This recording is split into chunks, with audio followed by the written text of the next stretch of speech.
Hi everyone, this is National Master Ben Snodgrass here today, giving you guys, and especially beginners, a step-by-step guide on exactly what you should be doing in the opening. For those that are more experienced, you guys will probably already know most of the things I'm going to talk about, but for those that are just taking their first steps in chess, it can be a little bit overwhelming to think about, I guess. What should you do when you start off the game? You can see that there's a lot of options. We have all these pawn moves we can move our knight somewhere. But before we get into specific moves, I kind of just want to talk about the basic principles that will guide really any good chess opening. So there are three things that will make a chess opening good. The first one is that you'll know if the opening is good if it controls the center somehow. And the center is just these four central squares here in the middle of the board. Why do we want to control the center? Well, basically, a lot of pieces have a lot of options in the center.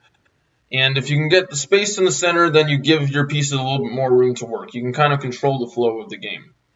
The second thing a good opening does is, you get your pieces out. The pieces don't really do anything when they're just sitting here on the back row. So if you can get all of your pieces out, get all of your pieces working for you, then your army is going to be, just the game in general is going to be a lot easier to play. If you have like a knight stuck here on the back row for the whole game, it may as well not exist. So you need to get your pieces into the action. You need to get your pieces out into the battlefield where they can actually attack your opponent's pieces. And the last thing that you want to do in a good opening is you want to castle your king. And it takes a little while to do that. You need to get either your knight and bishop out of the way on the king side, or all three of the pieces out of the way on the queen side. So usually it's a little bit easier to castle king side. And with that out of the way, let's go ahead and jump right into, I guess, what a good opening move would be. A good opening move would be the move e4. So this would be good because it obviously controls the center. You can see here the pawn covers the d5 square. Also, we're opening up room for our bishop to come out at a later point, or really right away even. The bishop can immediately come out to c4 or b5, somewhere where it can control the center. And if we get this bishop on f1 out of the way, we also are one step closer to castling our king. So at this point, Black has many different options, but let's say that Black wants to also control the center, and they make a move like e5. This is going to be one of the most common responses to the move e4. Black's going to respond in kind, and of course they have the same ideas. They're controlling the center, they're getting ready to get their bishop out as well. And at this point, White can make a very simple move. There's, again, a lot of interesting choices White has in this position. But I think the best one and the most sensible option White has is just to play knight f3. So why is knight f3 good? Well, we're getting a piece out, and we're also just simply attacking the center pawn, actually. If Black doesn't do anything about it on their next move, we can actually just go ahead and take it. And Black will probably respond by defending this pawn if they know what they're doing. If they make some silly move, like pawn a5 or something, a move that doesn't control the center, or look to develop any pieces, then we can just grab that pawn on e5 for free. So Black, if they were following good opening principles and also being aware of piece safety, they would play the move knight to c6, or a move like knight to c6, simply getting a piece out and defending the pawn. So now we would not want to take, because then we would be losing a knight for a pawn, and that's a bad deal. So what should we do now? Well, we have some control over the center. We've got one piece out. But the third thing is, of course, we want to castle our king. And we need to get our bishop on f1 out of the way to do that. So we should probably move our bishop somewhere where it controls the center. And there's two squares that make sense here. We can go to c4, where it controls the d5 square, and also even hits this weak pawn on f7. The f pawns for both sides are going to be the weakest pawns for both sides in the opening, because it's a pawn that's only protected by the king. So bishop c4 is a great move that not only controls more of the center and gets a piece out preventing the castle, it also hits this weak f7 pawn. I'm bad at drawing arrows. There we go. That's a good arrow. So we have one attacker on it. Maybe we can get another attacker on it at some point if black isn't careful. And black might, once again, black has many logical ways they can respond here. They can play something like bishop c5 or knight f6. Let's just say they play bishop c5 for simplicity. We're getting our bishop out. They're getting their bishop out. And at this point, we can just castle. You know, we have their bishop and knight out of the way, so we can bring our king over, and now we can castle. And why do you want to castle? Well, here's the thing. The king in the center is generally pretty unsafe. As I said, I mean, this f7 pawn and the f2 pawn for white are huge targets for both sides. So if you castle the king, you notice now that the king is actually a lot safer because it's kind of tucked away in the corner, and also the rook is helping guarding the f-pawn. And white doesn't really have any weak pawns here, at least for the moment. All of their pawns are nice and protected, and these pawns act as a pretty good shield around their king. Whereas if it's in the center, it can be still a little bit open to attacks, especially keeping in mind one day there might be some attack on the f2 pawn, but if we castle, we don't really need to worry about that since now we have a rook and a king protecting f2. Additionally, the rook on h1 in the corner usually takes a very long time to get out. Like if you wanted to get it out without castling, it would take like 3 moves. You'd have to play h4 and rook h3 and rook g3. With castling, it just takes 1 move, and you're ready to get your rook into the game, which is 1 more move. If you play rook e1, it's going to be doing a good job influencing the center. So black might just, keeping up with opening principles here, black's going to also want to castle, and to do that, they need to get their knight out of the way. So they need to play something like knight f6. And now they're developing their knight and also attacking our pawn. So what should we do about that? Well, there's plenty of good options once again. We can play d3 or we can play knight c3. Let's just say we play d3. That makes a lot of sense. We're opening up our bishop to come out one day, and also just giving some support to our e4 pawn. And let's say black goes ahead and castles here.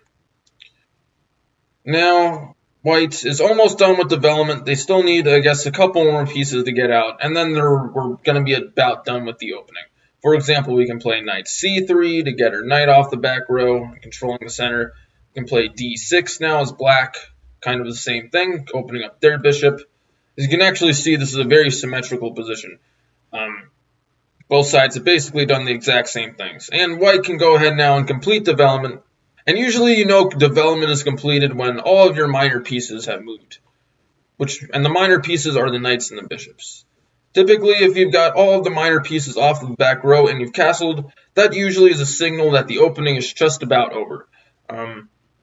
Or another signal is if you move your queen somewhere, let's say to d2 or e2, if the rooks are connected to each other. That's another signal that the opening is just about coming to an end and the middle game is going to start. And so we can see here if black once again plays something like bishop e6. Now both sides have moved all their pieces out somewhere. All of their minor pieces are out. Both sides have castled. Both sides, as you can see, have very good control over the center with their pieces.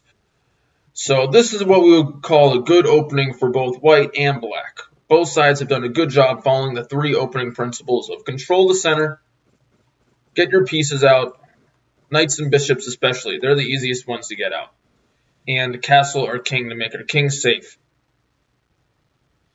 And you don't have to start off like this every single game. In fact, you might be wondering to yourself, well, what if my opponent doesn't do any of these things? Like if I play pawn to e4, what if they make some other move, like not something to e5? I mean, black has plenty of reasonable options, right? They can play c6, they can play d5, they can play d6, they can play e6, they can play knight f6, or they can still just play e5. They can play c5.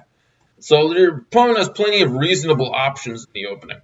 But let's just say, let's just see what happens if they do something unexpected. Like, let's say they play c6. What should we do now? Should we panic? Are we just going to stop following opening principles and play moves like h4? No, we can just calm down and ask ourselves, well, the goal of the opening is control the center, develop pieces, and castle.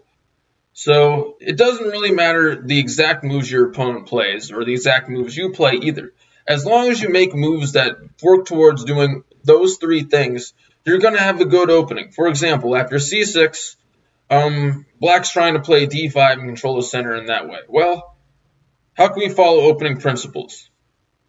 We can play a move like d4 to control more of the center. We can play a move like knight f3, getting a piece out, controlling the center as well. So let's say we make a move like knight f3. You know, it's not like, and let's say they play d5, try and control the center this way, attacking our pawn. Well, how can we defend our pawn and also follow opening principles? We can play a move like knight c3, getting a piece out and protecting the pawn.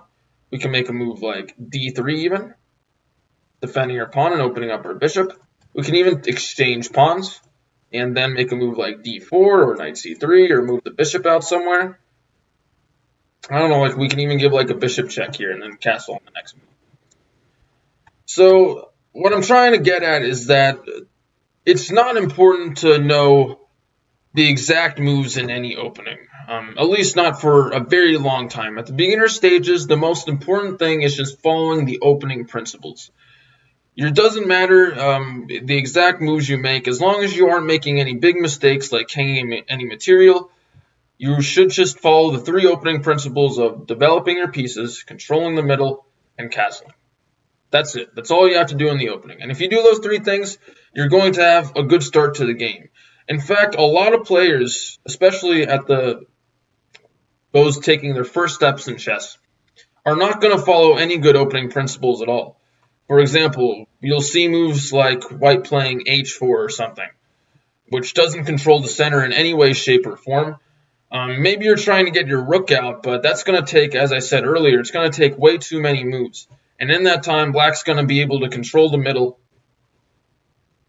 with all of their pawns and also use that time to open up their other pieces.